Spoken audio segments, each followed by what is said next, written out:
मुस्लिम समाज के आरक्षण की है। मुस्लिम समाज को मराठा समाज के साथ ही कांग्रेस राष्ट्रवादी की सरकार ने ही आरक्षण दिया था और उसी आरक्षण के खिलाफ कोर्ट में गए थे। अब जो भारतीय जनता पार्टी की सरकार है वो मुसलमानों को आरक्षण देने वाली नहीं, ये हमें मालूम है।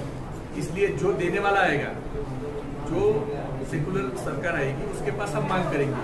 इनके पास मांग करके कुछ मतलब नहीं है, क्योंकि ये इनका सियासी जो इनका तरीका है, ये सिर्फ हम मुस्लिम समाज को विरोध करते हैं, इस पर ही वोट मांगने की तरफ वालों की तरफ क्या जाके आरक्षण मांगना। जो सरकार मुस्लिम के हित की आएगी उसके वोट मांगेंगे।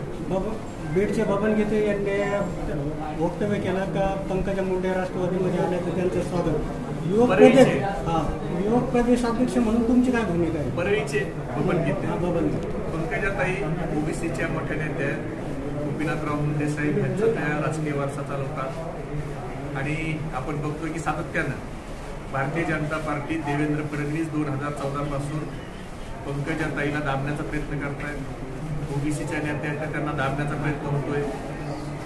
त्यांना विधानसभेत पाडण्यासाठी देखील देवेंद्र फडणवीसांनीच यंत्रणा लावली होती, हे बीड जिल्ह्यातल्या परळीतल्या सगळ्या लोकांना माहिती आहे। त्याच्यानंतर सातत्यानं पंकजाताईला कसं दाबलं जाईल याचा प्रयत्न होतोय। भागवत कराडसारखा माणूस जे नगरसेवक पदाला ज्यांची मंडळी पडली, त्यांना राज्यसभेवर घेऊन केंद्रीय मंत्री केलं, पण प्रीतमताई मुंडेंना केलं। ज्या प्रीतमताई 3 वेळा विक्रमी मताने लोकसभेला निवडून आल्या, त्यांना लोकसभेत वंजारी समाजातून मंत्री केलं जातं, पण भागवत कराड जे नगरसेवक पदाला पडले त्यांना केलं जातं। रमेश कराडांना विधान परिषद दिली जाते, पण पंकजाताईला जाणीवपूर्वक बाजूला ठेवलं जातं। या सगळ्या गोष्टी आहेत आणि जर पंकजाताई राष्ट्रवादीत पवार साहेबांच्या नेतृत्वाखाली काम करणार असेल तर आम्हाला पंकजाताईचा आम्हाला स्वागत करायला आनंदच आहे, कारण पंकजाताई ह्या मोठ्या नेत्या आहेत। ओबीसीचा तो आवाज आहे आणि मुंडे साहेबांचा विचाराचा वारसा त्या चालवतात, त्यामुळे त्यांच्यासोबत काम करायला, त्यांच्या नेतृत्वाखाली जिल्ह्यामध्ये काम करायला बीड जिल्ह्यातून मला देखील एक कार्यकर्ता म्हणून आनंद। एक तरफ केंद्र सरकार संविधान में बदलाव करने में लगी है, सर्वसामान्य कायदा लाने में लगी है और महाराष्ट्र की सरकार बोल रही है कि हम मराठा आरक्षण देने को तैयार है, तो आपको क्या लगता है दोहरी नीति? मराठा आरक्षण देने के लिए तैयार है तो केंद्र में राज्य में उनकी सरकार है, उनको रोका किसने? वो तो सर्वसामान्य कायदा लाने में लगे। क्या सर्वसामान्य कायदा? पूरे देश में सबको एक कायदे के यूनिफॉर्म सिविल कोड। ऐसा है कि भारतीय जनता पार्टी समान नागरिक कायदा आप लाने में लगे हो तो नंदुरबार के आदिवासी, नंदुरबार में रहने वाला आदिवासी, शाहदा में रहने वाला आदिवासी, गढ़चिरौली के सिरोंचा में रहने वाला आदिवासी, जिसको आज 2 वक्त की रोटी नहीं मिल रही, वो और अडानी, आपका दोस्त अडानी, ये समान हो जाएगी? ये समान हो जाएगी? क्या स्थिति समान हो जाएगी? ऐसा है कि जब महामानव डॉक्टर बाबा साहब अम्बेडकर ने संविधान लिखा तब उन्होंने एसटी, एससी, ओबीसी ये कैटेगरी क्यों बनाई? तो जो समाज बहुत पिछड़ा है उनके लिए रिजर्वेशन किया था। मराठा समाज में भी कुंभी समाज का आरक्षण ओबीसी में ही है। सिर्फ मराठवाड़े का जो रीजन है और मराठवाड़े के जो 8 जिले हैं और पश्चिम महाराष्ट्र के 5 जिले, इन जिलों में ही कुंभी में मराठा समाज नहीं है। अदरवाइज विदर्भ के 11 जिले, उत्तर महाराष्ट्र के 5 जिले इधर कुंभी में ही। मेरा आखिरी सवाल है ये, जालना की घटना को आप किस नजर से देखते हैं? हिंदू भाइयों पे जो लाठीचार्ज हुई है उसमें आपको राजनीति की बो आ रही है कि वो हकीकत है? राजनीति की बो आने वाली ही घटना है, क्योंकि ओबीसी और मराठा समाज में झगड़ा लगाने के लिए ये देवेंद्र फडणवीस ने किया है, ऐसा मेरा मानना है। क्योंकि जिस वक्त लाठीचार्ज हुआ, हमारे महिला बहनों पर लाठीचार्ज किया गया, युवाओं पर किया गया और आंदोलन में हमारे संविधान में आंदोलन करने का अधिकार महामानव डॉक्टर बाबा साहब अम्बेडकर ने सबको दिया है। आंदोलन करने वाले लोगों से चर्चा सरकार ने जाकर की जाती है, ताकि उन पर लाठी काठी चलाई जाती है। लाठी काठी चलाना और दूसरे दिन महाराष्ट्र के गृह मंत्री ने उसका समर्थन करना कि पुलिसों पर हल्ला हुआ है, ऐसा समर्थन करना, पुलिसों ने जो किया है वो योग्य बताना और बाद में माफी मांगना। अगर आप माफी मांगते हो तो इसका मतलब आपने गलती की है और उन्हें ये लगा था कि हम ये करने से मराठा और ओबीसी में दरी निर्माण होगी, ओबीसी समाज हमारे पास आएगा। मगर महाराष्ट्र के ओबीसी हो, अल्पसंख्यक हो, बौद्ध हो, ये किसी को भी ये घटना अच्छी नहीं लगी। किसी को भी माँ बहनों पर लाठी चलाना ये पसंद नहीं आया। सभी ने इसकी निंदा की, इसलिए उनको माफी मांगना पड़ी। उनका जो प्लान था वो प्लान फेल हो गया। एक प्रश्न असा होता, तुम्ही युवकांचे प्रदेशाध्यक्ष आहे, स्थानिक स्वराज्य संस्था बिहार और वंचित पर बहुत जहरी टीका की है, तो क्या कहेंगे आप? जहरी टीका नहीं की है, जो सच है वही बताया। थोड़ा बताइए। आपने सुना ना, जो बताया वो जहरी टीका नहीं है।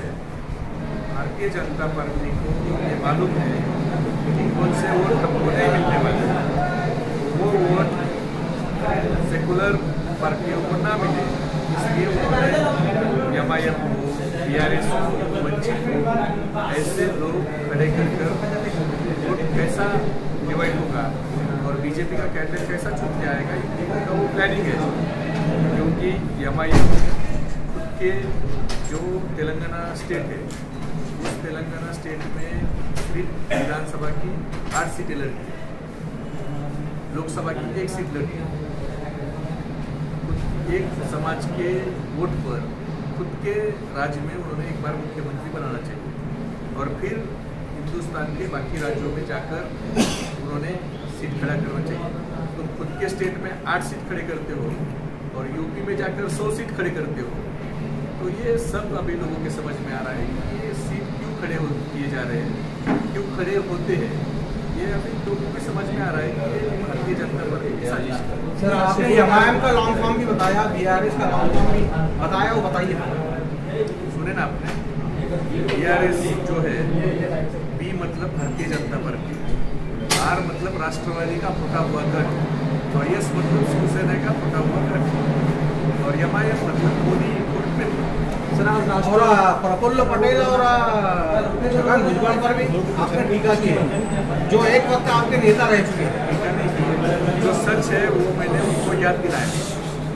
सर, आज राष्ट्रवादीच्या कार्यकर्त्यांनी, शेकडो कार्यकर्त्यांनी प्रवेश केला आहे, त्याबद्दल काय सांगणार? आम्ही राज्यभर फिरतोय आणि राज्यभर आदरणीय शरद पवार साहेबांना पाठिंबा देणाऱ्यांची संख्या खूप मोठ्या प्रमाणात आहे. त्याच्यामध्ये युवकांची संख्या खूप मोठी आहे आणि जळगावला काल सभा झाली. एवढी मोठी सभा जळगावच्या इतिहासात पहिल्यांदा झाली आणि मी देखील एक कार्यकर्ता म्हणून पहिल्यांदा एवढी मोठी सभा बघितली. बीड असेल, कोल्हापूर असेल, दहिवडी असेल, येवला असेल, जळगाव असेल, प्रत्येक ठिकाणी स्वयंस्फूर्तीनं लोक सहभागी होत आहेत. युवक खास करून सगळ्या संघटनेत पवार साहेबांना अडचणीच्या काळात आम्हाला शरद पवार साहेबांच्या पाठीमागे उभा राहायचं, ह्या भावनेने आता युवक पेटून उठला आहे. ज्येष्ठ मंडळी जी पवार साहेबांच्या विचारावर वर्षानुवर्षे काम करते, पण काही लोकांनी पक्ष हायजॅक केल्यामुळं ती मंडळी कुठेतरी बाजूला पडली होती, ती देखील मंडळी सक्रिय होती.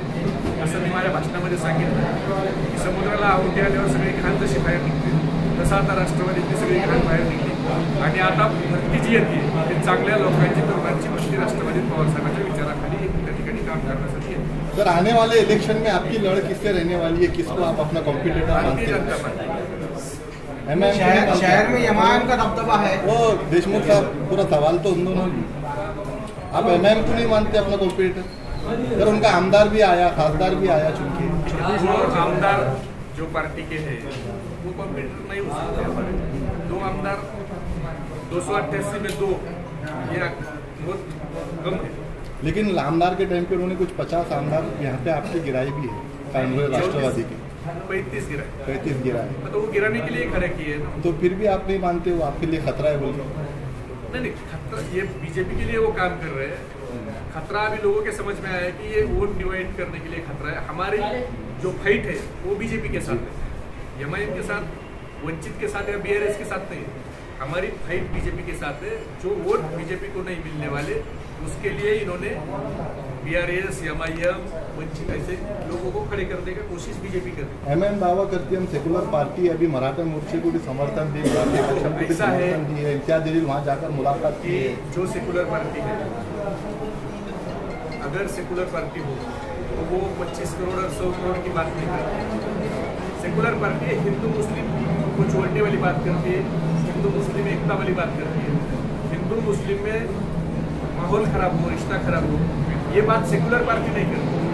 अगर MIM सेकुलर है आपके नजर में, तो फिर RSS को भी आपको सेकुलर करना पड़ेगा, क्योंकि वो भी हिंदू की बात करते हैं, ये मुस्लिम की बात करते हैं। एक समाज की बात करने वाला, एक समाज को भड़काने वाला, एक समाज को दूसरे समाज के खिलाफ भड़काने वाला, ये सेकुलर नहीं। RSS जैसा हिंदू को भड़काने का काम करती है और उसको आगे करते हैं कि हम हिंदू हित की बात करते हैं, वैसा MIM मुसलमानों को भड़काने का काम करते हैं और हम मुसलमानों की बात करते हैं, ऐसा कहते हैं। 100 करोड़ 25 करोड़ ये बोलने वाले सेकुलर नहीं। अभी सेना के 2 गठ बन गए थे जब इम्तियाज का इंटरव्यू आया था कि इससे फायदा हमको होने वाला है, और अब राष्ट्रवादी की भी 2 गठ हो गए, तो इससे फायदा किसको? राव साहब दानवे की एक क्लिप थी, इम्तियाज जलील साहब के बाजू में, इम्तियाज जलील साहब बाजू में बैठे थे, और जब राव साहब दानवे ने कहा था कि ये लड़े तो हमारा फायदा है, उस पर इम्तियाज जलील साहब ने झूठ है वो बात ऐसा नहीं कह पाए।